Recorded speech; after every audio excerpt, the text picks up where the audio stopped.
Di sebuah desa, kehidupan berjalan dengan tenang. Desa itu dikenal dengan pemandangan sawah yang hijau dan pegunungan yang memeluknya dari kejauhan.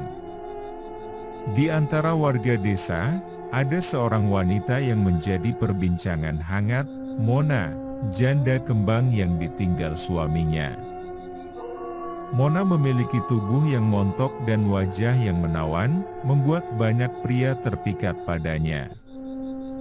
Namun, pesona Mona bukan hanya menarik perhatian pria biasa, tetapi juga seorang dukun bernama Ki Bewok, yang terkenal dengan ilmu hitamnya. Mona adalah wanita yang cantik dan menarik perhatian banyak pria di desanya. Meski telah kehilangan suaminya, Mona tetap menjaga penampilannya. Tubuhnya yang montok dengan lekuk tubuh yang menggoda menjadi daya tarik tersendiri bagi para lelaki di desa. Namun, di balik kecantikannya, Mona menyimpan kesedihan mendalam setelah kehilangan suaminya secara mendadak. Meski banyak pria yang mencoba mendekatinya, Mona selalu menjaga dirinya dengan baik. Namun, seiring waktu, Mona mulai merasakan kesepian yang semakin dalam, membuatnya mulai membuka diri kepada orang-orang di sekitarnya. Ki Bewok adalah sosok dukun yang terkenal di desa dan sekitarnya. Ia memiliki tubuh besar dan jenggot yang lebat, wajahnya dipenuhi oleh kerutan yang membuatnya terlihat menyeramkan. Ki Bewok dikenal dengan ilmu hitamnya yang ampuh, seringkali diminta untuk menyelesaikan masalah-masalah yang berbau mistis oleh warga desa. Namun, di balik kekuatan mistisnya, Ki Bewok menyimpan niat jahat.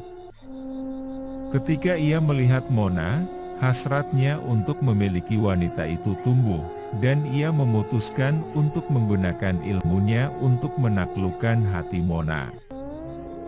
Mona, yang awalnya hidup dengan tenang setelah kepergian suaminya, mulai merasakan sesuatu yang aneh. Setiap malam, ia mulai bermimpi tentang Ki Bewok. Dalam mimpi itu, Ki Bewok selalu muncul dengan senyuman yang menyeramkan, seolah-olah mengendalikan pikirannya. Mona merasa ada sesuatu yang salah, namun ia tidak tahu apa yang terjadi. Sementara itu, Ki Bewok terus merapal mantra guna-guna dari kejauhan, berusaha menarik Mona ke dalam cengkeramannya. Ilmu hitam yang digunakan Ki Bewok perlahan-lahan mulai mempengaruhi Mona. Tanpa sadar, Mona mulai merasakan ketertarikan yang aneh kepada Ki Bewok. Meski ia merasa jijik setiap kali memikirkannya, perasaan itu terus muncul tanpa bisa ia kendalikan. Para pria di desa yang sebelumnya selalu mendekati Mona mulai menjauh. Mereka merasakan ada aura gelap yang mengelilingi Mona, membuat mereka merasa takut dan enggan mendekatinya. Mona, yang mulai merasakan keanehan ini, semakin bingung dan tertekan. Dalam keadaan tertekan dan bingung, Mona memutuskan untuk mencari bantuan. Ia mendengar tentang seorang pemuda tampan dan religius yang baru pindah ke desa, seorang pemuda bernama Rizal. Rizal adalah seorang pemuda yang rajin beribadah dan memiliki pengetahuan yang mendalam tentang agama. Ia dikenal dengan kepribadiannya yang tenang dan penuh empati, membuatnya dihormati oleh warga desa. Ketika Mona menemui Rizal dan menceritakan semua kejadian aneh yang dialaminya, Rizal segera menyadari bahwa Mona berada di bawah pengaruh ilmu hitam. Rizal, dengan keyakinan dan pengetahuannya, menawarkan bantuan kepada Mona untuk membebaskannya dari pengaruh Ki Bewok. Rizal mengajak Mona untuk tidak berpikir yang macam-macam. Mereka sering menghabiskan waktu bersama untuk melakukan ritual-ritual tertentu yang diyakini dapat melindungi diri dari ilmu hitam. Rizal juga mengajarkan Mona untuk tidak lagi takut dan meyakini bahwa tidak ada yang lebih kuat dari kekuatan Tuhan. Namun, Ki Book tidak tinggal diam.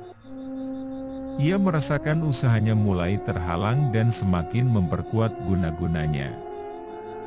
Setiap malam, Mona mulai mengalami mimpi-mimpi yang lebih menyeramkan, dan setiap kali ia bangun, tubuhnya terasa lemah dan tak berdaya.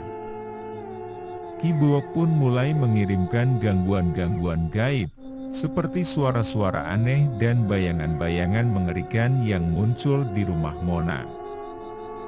Keadaan semakin memburuk hingga akhirnya Rizal memutuskan untuk menghadapi Ki Book secara langsung. Dengan keyakinan penuh, Rizal mendatangi rumah Ki Book yang terletak di pinggir desa, dikelilingi oleh hutan yang lebat. Rizal datang dengan niat baik, berharap bisa menyadarkan Ki Book untuk menghentikan guna-gunanya dan membiarkan Mona hidup dengan tenang. Namun, Ki Book yang sudah terbutakan oleh hasratnya menolak untuk menghentikan guna-guna yang ia lakukan.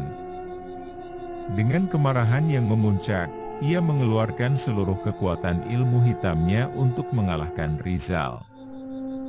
Namun, Rizal tetap tenang. Pertarungan antara Rizal dan Ki Book berlangsung dengan intens. Ki Book menggunakan segala cara untuk menaklukkan Rizal, namun kekuatan spiritual yang dimiliki Rizal tidak bisa dihadapi oleh kekuatan hitam Ki Book. Pada akhirnya, mantra-mantra yang dibacakan Rizal mulai melemahkan kekuatan Ki Book. Perlahan-lahan, Ki Book merasa kekuatannya menghilang, dan pada akhirnya, ia jatuh tersungkur di hadapan Rizal.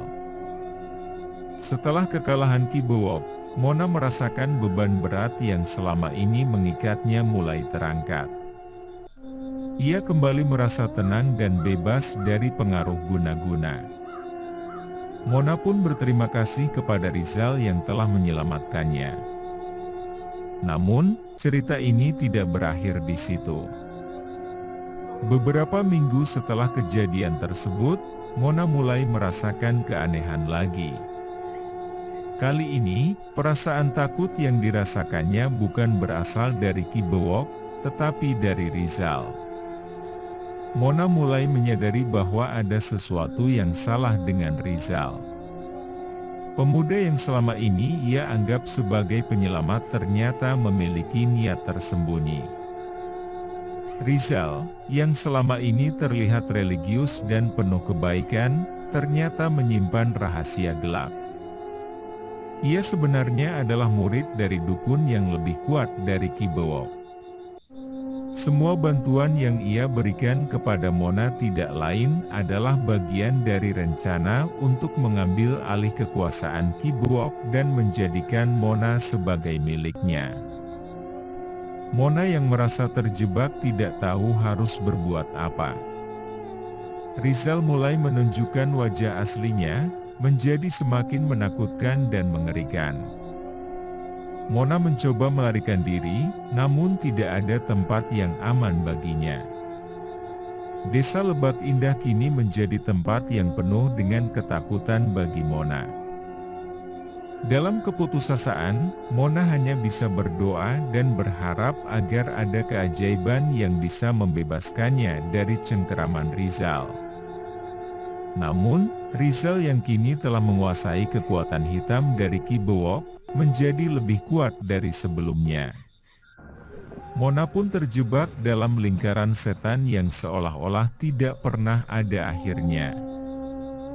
Kisah ini berakhir dengan Mona yang terperangkap dalam permainan kekuatan hitam yang lebih besar. Rizal, yang awalnya dianggap sebagai pahlawan, ternyata adalah ancaman yang lebih besar dari Ki Book.